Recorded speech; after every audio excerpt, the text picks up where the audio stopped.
Your passenger makes a little noise in reply. Not the best neighborhood to grow up in, I imagine. What with the highway right there. She sighs. For a second you can hear the highway buzzing by over your head. Cars going back and forth day and night. Although, not the worst. You're not far from your destination now. Your passenger starts talking in a low voice. You can't tell if she's talking to you or to herself. I want to find a little someplace nice near the coast. I've cash, I have time, I have the desire, I've got it all. Her voice drops. I'm going to tell them to go fuck themselves. She gives a deep, guttural laugh. You park in front of an unassuming gray building. Your passenger goes to pay you. I live in a tiny apartment, bare bones. I usually have dinner about this time. She sighs. You want to come up? You look right at her. Usually I decline these, but since this is one of the suspected people, I think it will be nice to find out more, so we're gonna say, okay, but not for long. She flashes you a warm grin. You lock up the taxi and follow her into the building. She wasn't lying about her place, small, simple, with no decoration more or less, the strict minimum. She begins to move about the kitchen. You want something to drink? Sure. You watch her uncork a bottle and pour 2 glasses. You don't miss a single move. Riordan. Nothing fancy, but it should do the trick. You know nothing about wine, but you find it exceptional. While she's quickly getting dinner ready, you examine her place. Nothing suspicious yet. It looks like a place owned by someone who works a lot. It's the perfect occasion to rummage around a bit, but you're worried about leaving her alone.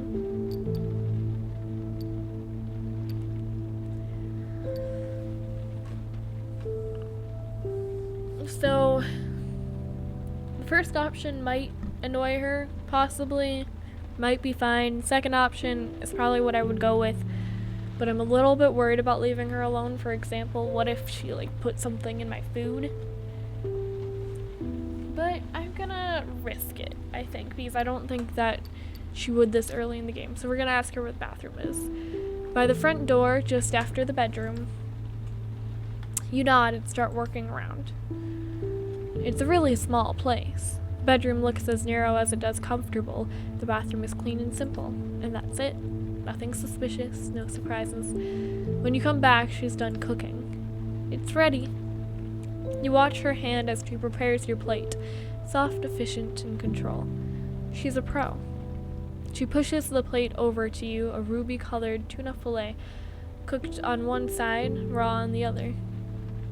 Capers, carrots, a white vegetable you don't recognize. Oh, that's a candied pear with ginger. You taste the dish. Refreshing, light, a bit spicy. You never usually eat anything this exquisite. You see a shimmer in her gaze. She seems happy.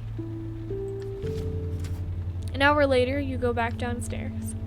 For the first time in months, you feel calm. Your head is spinning a bit, just the right amount. You hold tight to the steering wheel for a minute before driving off. This seems risky. His head is spinning. I don't like that. I don't like it.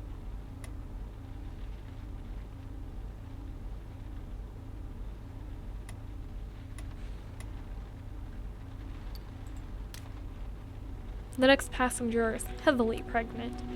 You go to help her inside, but she waves you away with a hand. I'm fine. Judging from her accent, she's not from Paris. Not from France, English, or maybe American.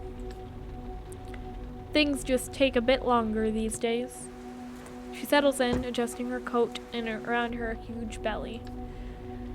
You gun the accelerator and set off. Instinctively, you find yourself driving more deliberately, not slower, just carefully. You regard the woman in the mirror. She's staring out the window with a 1,000-yard stare, her hands wringing themselves around each other like a fistful of snakes. Your French is pretty good. She glances at the back of your head. I know. Where are you from? She sighs deeply. It's obviously not the first time she's heard the question. I'm from the UK. Wait, Manchester. I'm from Manchester. I mean, that's in the UK, but the distinction is important, especially these days. Say the UK and everyone assumes you're from London. I fucking hate London. You've driven a fair few British people over the years. Most don't speak a word of French. Many had an odd sense of pride in their lack of language ability. But, accent aside, the young woman behind you is fluent. I didn't mean to offend. She looks away from the window and into your eyes. You try a smile. Her face softens. Don't worry about it. You get used to it. There's worse things you could have opened with. She shifts uncomfortably. How far along are you? Is it normal for cabbies to ask extremely personal questions from the get-go? You shrug. Some people like to talk, helps the ride pass quicker. Does it now? She squirms a little, a small grimace passing over her face. 7 months. Fuck, feels like more like 17.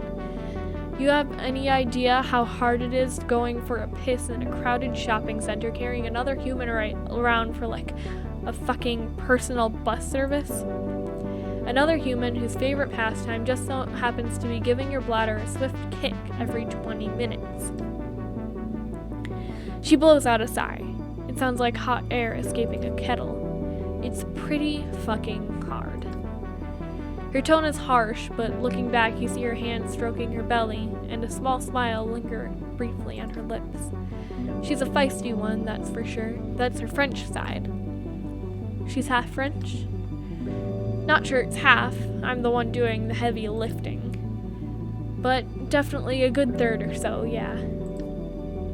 That's why I'm over here. Ahmed insisted the little bugger pops out over here. Gets herself a EU passport. The smile on her face dies in place, and she stares out of the window again. And he needed to get out of the UK after everything that happened. We had a flat. He got himself a few gigs doing kitchens. Saturday nights down at the cinema watching all-night horathons. She smiles. It was lush. Then it went all sideways. I mean, no one thought it was actually going to happen. You'd see the campaigners out on the streets, remain and leave. You'd pass them off as fanatics or something. I wasn't into politics, but when it's on the news every night, something leaks through. Something gets you thinking. Ahmed was more into it than I was, kept bringing home these flyers, blue for remain, red for leave. Like it was a fucking primary school popularity contest or something. You look back and notice her hand go to her mouth. She starts plucking nervously at her bottom lip. Must have been scary. Nothing was ever positive. Every argument, every headline, non-stop fucking negativity. Fucked if we stay, fucked if we leave. Promises from every side, numbers, predictions, posters, billboards. A few weeks before the vote, no word of a lie of the whole fucking city felt like a bomb about to explode. People at work kept getting into slanging matches about this bit or that bit. How could you possibly think versus you don't know what you're talking about? When the result came back, there was about 20 minutes of celebration. Then the brakes kicked on something harsh. Walking to work that morning meant you couldn't help but judge everyone. Like, I wonder which way she voted. There were a couple of fights at work. Like proper fights. Fists swinging all over the place. There's one thing insecure fucking men need it's something to throw punches about. Things got real bad after. Ahmed had a few run-ins with Breaksters. You know, the hard-line knobs with the Union Jack hoodies and Winston Churchill tattoos. Most just told him to fuck off home. He could deal with that. He'd had the same over here. But one group We were together one time and a group of them told me to fuck off with him, called me a traitor. Idiot squared up to them. Things got tense. First time I'd ever been glad to see a copper. So yeah, we fucked off. Wasn't worth it over there. Ahmed's jobs had dried up anyway, no one wanted to hire a foreigner. Been staying with his lot over here ever since.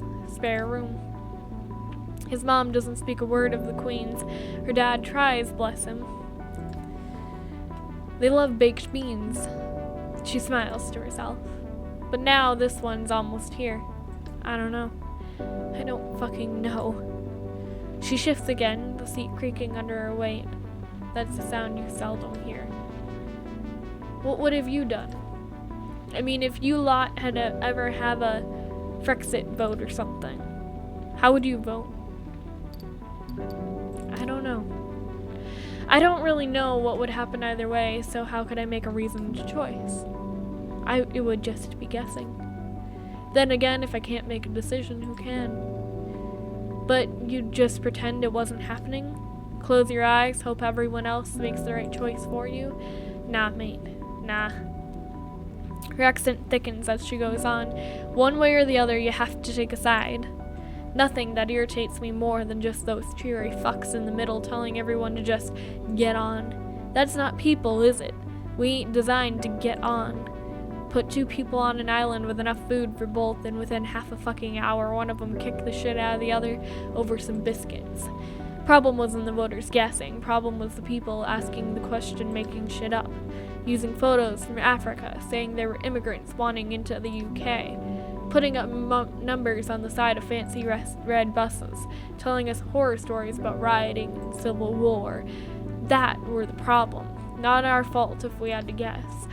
Was their fault for asking the wrong fucking question. You pull over to her destination and she fumbles her fare over to you. Sorry about all that. No problem, I understand. Yeah.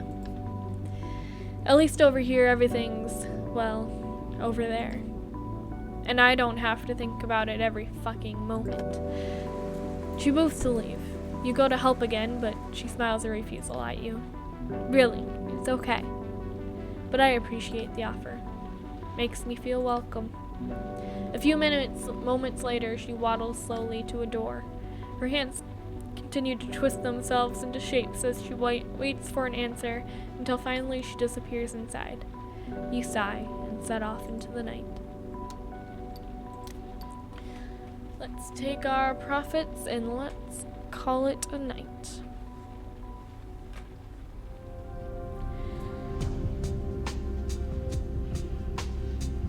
Jim escaped. Yeah, we're just gonna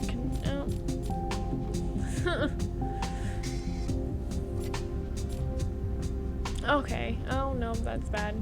Well, could be worse. Could be worse. You take a few minutes to update your board with new clues. You're suddenly overcome with the desire to sleep. You close your eyes, press your fingers to your eyelids, and let out a yawn. You sigh and get to work. Okay. He's the only one we haven't met.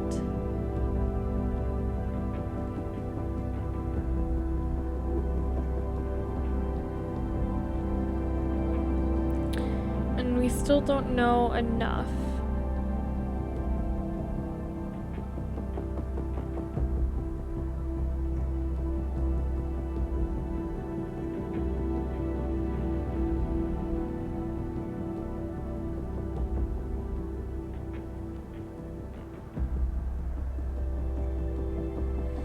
So I'm not feeling anything strong for her from those two, but those two have very obvious motives. And I don't think there's anything on the desk. Yeah, there's nothing that can really help us there. So let's just end the night there. The phone rings and you jump. You're not used to hearing it. No one ever calls you. It must be Busset. You pick it up. Busset sounds irritated. You there? Yeah. Listen, it's She pauses. You suddenly hear ruckus in the background, probably noise at the station. Busset raises her voice. Anyone got the time? Hey, guys, anyone? Fuck, they're all Neanderthals here. Listen, it's early and I'm wiped out. So are you, I bet. Let's get straight to the point. What do you have for me? In a calm, methodical voice, you start giving her the evidence you collected. You start with the first suspect, their connection to the victims, the rumors, and the second suspect, and so on. A few minutes in, she lets out a whistle. Not bad at all. Seriously, you should come give a lesson to the zombies I work with. A long sigh. I have some good news for you. We checked the alibi of one of the suspects I gave you. As you listen to her, you turn to the board and pull down the suspect she's referring to. So, it's gotta be someone else. She snickers. You know how lucky you are? I'm doing your job for you, pal. Okay, enough chit-chat. I gotta run. I'll call you in 2-3 days, okay? Understood. Good. Good doggy. I'll call you in 3 days, and you'd better have what I need to make a proper arrest. The DA has fangs. We're pretty sure he's going to turn into a werewolf at some point. She babbles on for a while, her voice becoming softer, but just as sarcastic. That would explain his terrible breath. Okay, I'm out. She hangs up. You hold the handset to your ear for a while. You have just one thing in mind: sleeping and forgetting it all. So it's not Harvey. With a heavy hand, you wipe your tired face. You slowly open the soft sofa bed and lie down. The events of the day run through your head. The streets, the passengers, their faces, their problems. Your brain is running at full speed, your body aches, and you are in pain. You can tell you need to get more sleep. You glance at your investigation board. Your investigation is taking shape, little by little. Who'd have thought? If only Busset would give you a little more time. You shake your head and your mind wavers for a second. Just when you're about to fall asleep, you think you hear a voice in the distance.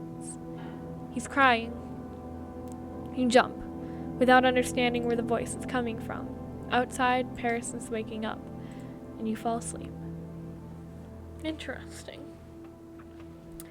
Interesting. Okay, guys. I am going to leave it here. We've got 3 more nights, and then hopefully after that, we should be able to make an arrest and figure out who done it.